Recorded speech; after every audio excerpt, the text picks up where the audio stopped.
Guys, we're back with a video. Hope you're doing good. I'm actually happy with this one because this is a guy I wanted to see face the consequences of his actions for very long. Rodrigo Duterte, former president of the Philippines, arrested and is now in The Hague facing a court case for his war on drugs, killing during his term. Let's have a listen. This is a video of when I believe, was being taken out of the Philippines and into a plane for Europe. So, what is the law and what is the crime that I committed? To me now, the legal basis for my being here, as apparently I was brought here not of my own volition. It's somebody else's, kung hindi ibang tao.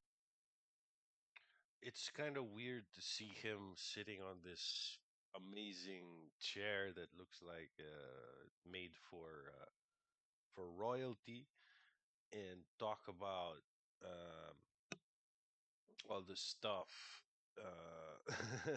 It's kind of weird to look at, just the scene here. Ikaw siguro, because this is your structure. So you have to answer now Seem for to be treating him really good. the privation of liberty.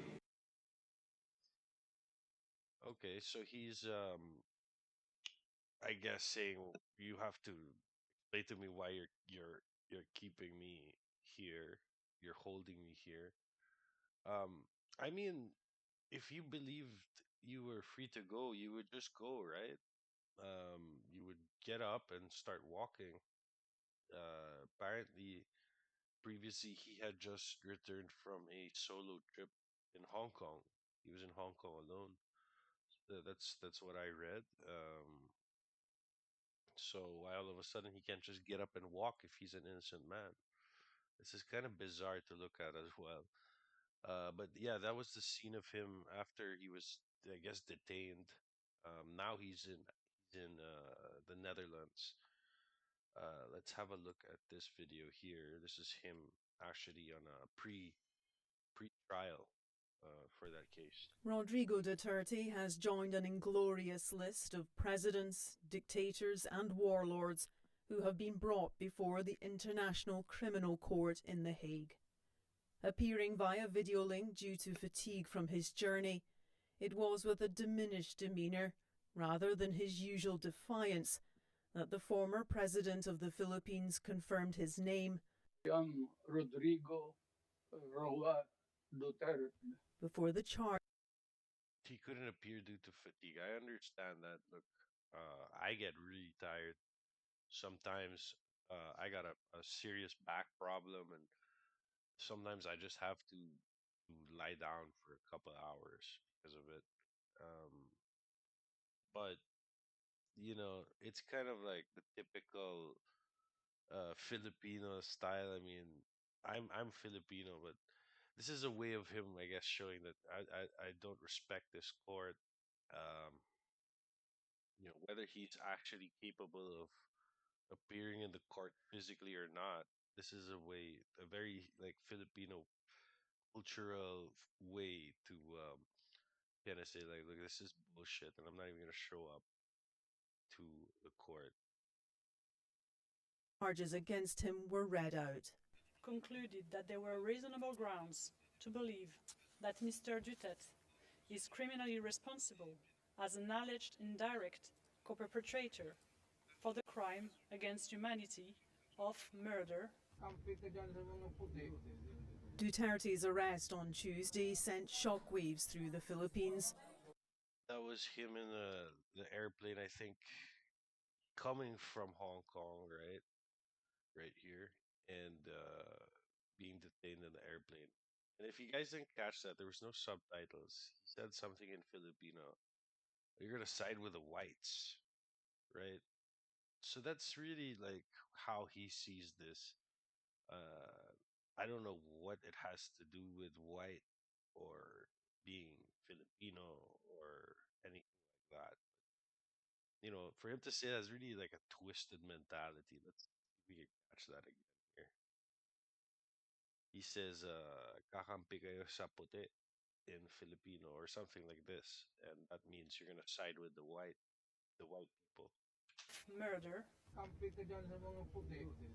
Duterte's arrest on Look at him Tuesday sent smiling there. shockwaves through the Philippines, reigniting divisions he created in a population that either adores. Look how well they're treating him. I mean, this guy. Let me just explain something to people who don't understand what this guy did. He killed, between the numbers actually of how many people this man, how many lives he's responsible for is hard to count because the Philippines is so messed up. They can't even take a proper count of these kind of events. So there's, conflicting numbers. The casualties of his war on drugs is estimated to be between 10 and 20,000 people. 10 and 20,000 people that he's responsible for. That's mass murder, man. You know. I mean, let's see, but like, definition of mass murder.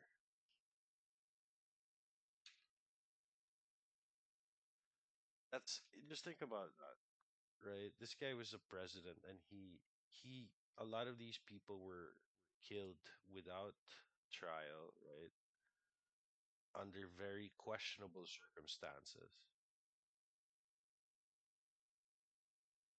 I mean, okay, so mass murder is defined as a violent crime of killing a number of people, typically simultaneously or over a relatively short period of time in close geographic proximity. And that all sounds the same. I mean, it sounds more like, there's really just to put it in a single term, it's hard, but um, yeah, man, 10 to 20,000 people. These are poor people.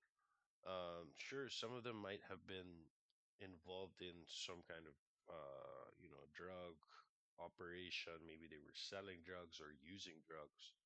They were certainly not what you would consider big players in the um, the underground or the drug world over there. You actually would never see those kind of people either getting arrested or murdered. It was always, the poorer kind of guy. I mean, if you could, let's say, give them the benefit of the doubt that this victim was actually a drug person, a lot of them were just like, you know, probably just people drinking, by their house, hanging out. Maybe they had some music on, and the police came by and decided, okay, look, you guys look like drug addicts. We're gonna shoot you. I mean, I don't even know how each scenario was, but they had death squads going around doing this kind of things. I don't know how they came up with this, but I will go into some theories I have. Let's just finish this video here. Or deplores him for his deadly war on drugs. It was a defining moment in Filipino history, which his lawyer described as kidnapping. The whole world has witnessed the degrading fashion in which a former president of a sovereign country was bundled into a private aircraft and summarily transported to The Hague. Summarily transported to the Hague. What about all those summary executions that happened during that war on drugs? Bundled into an airplane, really. To us lawyers, this would be called an extrajudicial rendition. To the less legally inclined, it was a pure and simple kidnapping. Justice for the victims of Duterte's crime! Justice! Outside the court, a small group gathered calling for Duterte to be held accountable. An equal number of Look at Duterte these supporters demanded contestant his brightest release. over here. His daughter, who is currently vice president of the Philippines, is also in the Netherlands to support her father. He repeatedly said, do not leave the country, do not leave the Philippines. So I told him that when we are able to meet with the legal team, that I will immediately return home. Duterte is the first former Asian leader to be arrested by the global court. The ICC has issued 60 arrest warrants and made 11 convictions.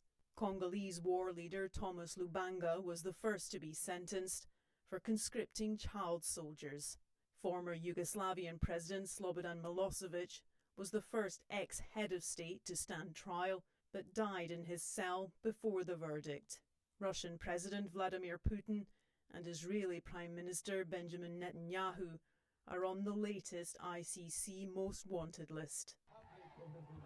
Rodrigo Duterte has openly admitted having killing squads who targeted drug users and dealers. Estimates for the death toll range from more than 6,000 reported by the police to at least 30,000 claimed by human rights groups. President Duterte was the one who said, kill them. He literally said, kill them in public meetings. And there is plenty of evidence demonstrating that the police was receiving cash in exchange of killings. Duterte will return to court in September, when judges will rule if there is enough evidence to proceed to a trial.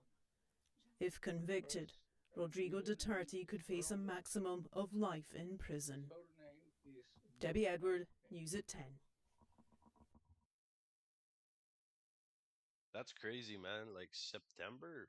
What why so long? Why can't they do it next week? I mean, gosh, man, this bureaucracy is insane. But yeah, so I'm pretty happy that this is happening. Some people might think that there are two sides to this. Really, there's most of the Filipino people are against what Duterte did. A lot of the people who voted for him into office are now against him, actually. You could ask anyone, any Filipino who is against what Duterte did and supporting him being tried in the ICC. There's a high chance that they probably voted for him and changed their mind later on. So, um, that being said, there's only one side to it, man. Most Filipinos are happy about this. And then there's a small group of people who are either close allies of the Duterte dynasty, um, family dynasty, which I like to call what the Philippines is really just a bunch of family dynasties in a feudal fight against each other for power. But yeah, so that's what it might appear to be, like those protests that were shown there. Those aren't real protests by any means, okay? So nobody should believe that that's legitimate. Those are probably people who are either on the payroll for the Duterte family, who have maybe benefited and are still benefiting, given that his daughter is actually right now the vice president of the Philippines. So they still have a lot of power nationally, to a degree, right? They're not the ruling family. The ruling family are family dynasties, the Marcoses, right? But that's where we're at with this. Let's have a quick listen to this guy.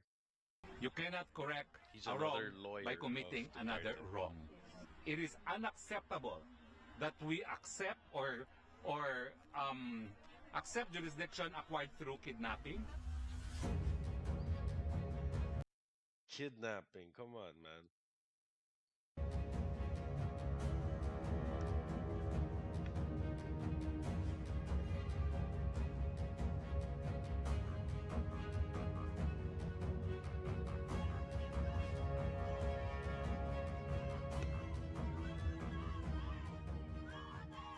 I'm a bit disappointed at the practices of the ICC that has delayed the visit of a family member to an accused. We look up to the ICC as a model for international justice, and the fact that it has taken 2 days for a family member to see the accused, I think does not speak well of the practices of the court. Boo-hoo. We condemn it. 2 Secondly, days. we See are family. very much disappointed that the court did not address the issue of kidnapping as a means to divest the court of jurisdiction. We think that the ICC should again set an example. Look, I'm against kidnapping in any way, shape, or form, right? Let me ask you, how in the hell are you going to capture and try, not capture, or let's say, how are you going to convince a dictator, a mass murderer, to go to the International Criminal Court in a different country to face trial for um, for crimes that he's being accused of, right? How are you going to convince them to just get on the plane? Chances are they're not going to go. Okay, so there has to be certain elements of um, of force being used. I guess they're calling it kidnapping. Um, if you arrest someone, is that kidnapping? It's the same thing, right? This was done by the president, the current president of the Philippines, obviously the Philippine National Police, and also the NBI, the National Bureau of Investigation, was probably involved with the transfer of Duterte, and it's still involved probably right now in the Hague to keep him there. So call it kidnapping, call it arrest. Um, and the Times of India, man, I love their texts here. That's really just sensationalism. Example in promoting international justice, and when kidnapping is allowed as a means of acquiring jurisdiction over the jurisdiction of the accused, we think this too is a travesty of justice. You cannot correct a wrong by committing another wrong. I think it is high time that the court clarify its position on this matter. It is unacceptable that we accept or accept jurisdiction acquired through kidnapping, especially when the kidnapping took place in the context of the Philippines, where the court is now being used as a tool of oppression by the Marcos government. But I read. Okay, so he's saying the court is kind of illegitimate in the Philippines, but this shouldn't be happening in the Hague or something. I mean, that's kind of like more valid for him to be in the Hague tried. If you're saying that the courts in the Philippines cannot be trusted, then which is true, by the way. The courts are essentially just whatever, man. You can buy them if you know them as well. It's all about influence. So if you're tried, man, there's been a lot of people who their cases were thrown out that on the outside might seem like a closed and shut case. But everybody knows that it was thrown out because this person's rich. This person might know the judge, and it happens all the time. So yeah, the courts are corrupt. They can't be trusted in the Philippines. The whole country's corrupt, honestly. So yeah, more reason for him actually to be here, being tried in the ICC. In my Rate. This is unheard of, even in a country like the Philippines, where a family member, a daughter no less, was not allowed access to her father. This is a very sad day for international justice. Jeez. Very sad day. What about all I the visited fathers former and sons who were President killed? Duterte. He is in the Mothers as hospital well. wing of the detention center. A lot of underage And, people under 18 were killed. He is in good spirits. He is well taken care of. Nag-comment lang siya na he really misses Filipino food. Yan lang. But very recently, meal nila, meron ng rice. So that was a good development. And then we discussed about his legal team, and we discussed about the family, and we discussed about the country. When we talked, he, as a request, he asked me to go home. So he repeatedly said, "Do not leave the country. Do not leave the Philippines." And so I told him, I know, I understand that. And I do not want to be here as well. Unfortunately, I am the only one who has a Schengen visa, and I am the only one who is a lawyer. So I told him that when we are able to meet with Damn, the you're a legal lawyer. team, that I will immediately return You? home and yes, do my work. But if you talk to lawyers, they call it extraordinary rendition. But for a family member like me, that's kidnapping. That's forcibly taking my father to another country and illegally arresting Uh, him. So I think you understand what it is, right? He's arrested, kidnapped. Yeah, not the same thing. that's She just said it. clearly kidnapping. First off, She's a I'd like to lawyer. thank all our countrymen for your prayers and your profound support to the former presidents. We can feel your love. We can feel your anger. We can empathize with everyone's rage about what happened. And let us not be Come on. um, let us not forget. Let us not forget the We real don't. issues in our country, and that is yes, that is the poverty, that is corruption, that is the failure of the government to answer the demands from the people about accountability and transparency, and That's what this is, the failure of the government to address in a peace and way. security in our country.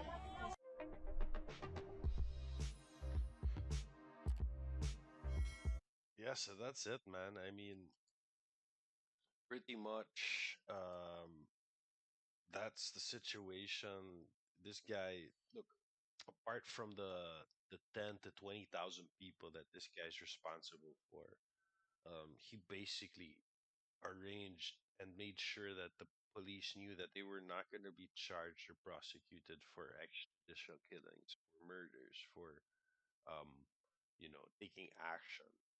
That they basically had carte blanche on anyone that they wanted to take out during these drug raids, right? So these were actual days that were set up where the police would go out in groups uh, and do alleged drug busts. And a lot of the time, it was just, in my opinion, honestly, I feel like certain lists were made. Okay, so here's the real story. And that's not to mention, first off, that Duterte also has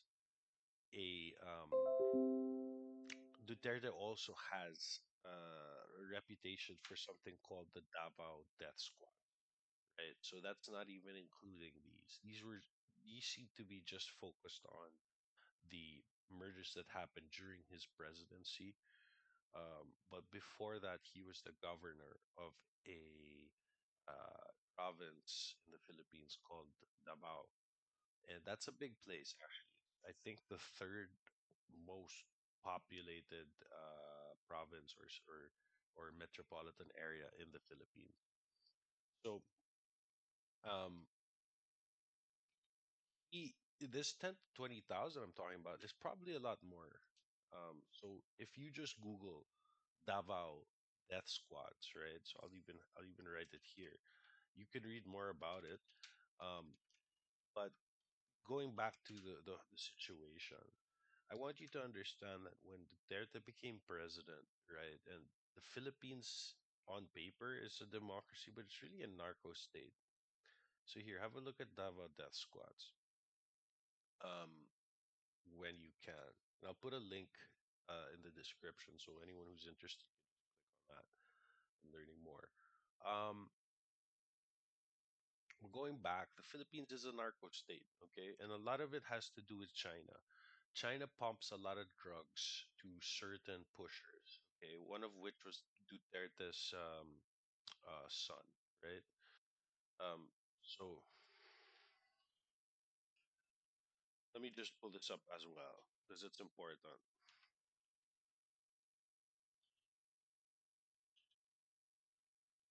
So the Duterte's son, actually, there was a Senate hearing where there was a container of methamphetamine that was shipped over, right?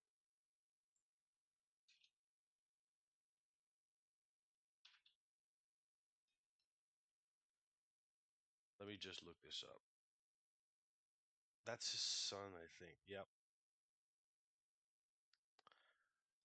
So his son was caught trying to ship in a shipping container of methamphetamine from China, and they got away with it. Mm. But anyway, so Philippines is a narco state. When Duterte became president, all that happened was he took over the drug trade, right? So the war on drugs was maybe symbolic. He focused on a lot of small players in the sort of drug industry in the Philippines, perhaps sending a message. So the bigger players on the other teams kind of backed off. They were like, okay, we're gonna take this 6 years because in the Philippines it's a 6 year fixed term, not like in the United States where it's 2 4 year terms. There's no re-election essentially, one long 6 year term. So a lot of the drug dealers said, look, and look, I'm not against this. Fair enough, right? There's less drugs on the street in a way. Mm, they were like, we'll just cool it for this time. But really, what happened was, you didn't see a reduction in drugs. Actually, you saw an increase in drugs, and with methamphetamine in particular, it became more prolific and cheaper and easier to access. That's because Rodrigo Duterte had taken over the Philippine drug trade at that point and was selling meth to the Filipinos. And he was doing this with the help of China. All right. So think about what's going on in the United States with fentanyl. That's what China's doing to the Philippines, but with crystal meth. Okay. And Duterte is actually in cahoots with the CCP with regards to this. So maybe he's probably aware of it, but it's probably done through an intermediary. Um, and the business is done, and they send over the crystal meth. And during the Duterte's term, he made bank on that. Not only that, he sold out the Philippines to China, right? If you look at the Philippines now, and I don't want to go too deep into this angle of it, but if you look at the Philippines now, there are certain things that have changed since I've been there. For example, there are these pogos where they're like VIP areas, right? Where most Filipinos are not even allowed in unless you're maybe a worker there. And these are places where Chinese people can drink and gamble, and some of them have escorts. They're very luxurious. They gamble, um, and yeah. So this is actually unconstitutional. You can't really have any exclusive space for a certain nationality in the Philippines unless they're Filipino. But yeah, you certainly can't have one for China if it's not the embassy in China, right? Or a consulate. So that's unconstitutional, but this is just one effect, right? Um, Duterte also throughout the court ruling we had against China, an arbitration case that we won, right? With the UNCLOS about our territorial integrity, and he decided, look, we're gonna throw out that case, and that was a favor he gave to China for the favors China gave to him, right? So this is the kind of relationship, like I said, he sold out the Philippines to China. That's not even something that's on this court case, nor is the Davao Death Squads. But this guy is 100% deserving of being in the ICC, and I'm so happy he's there. I hope he spends the rest of his life in jail. I'm praying that that he does. And if not, look, I hope he gets sick and whatever something happens in there, uh, whatever happens. I'm just actually this happening is a shocker to me because I've already kind of just given up on the country, to be honest. Um, I've lived most of my life there, um, and it's just a mess. The Philippines is a hopeless case.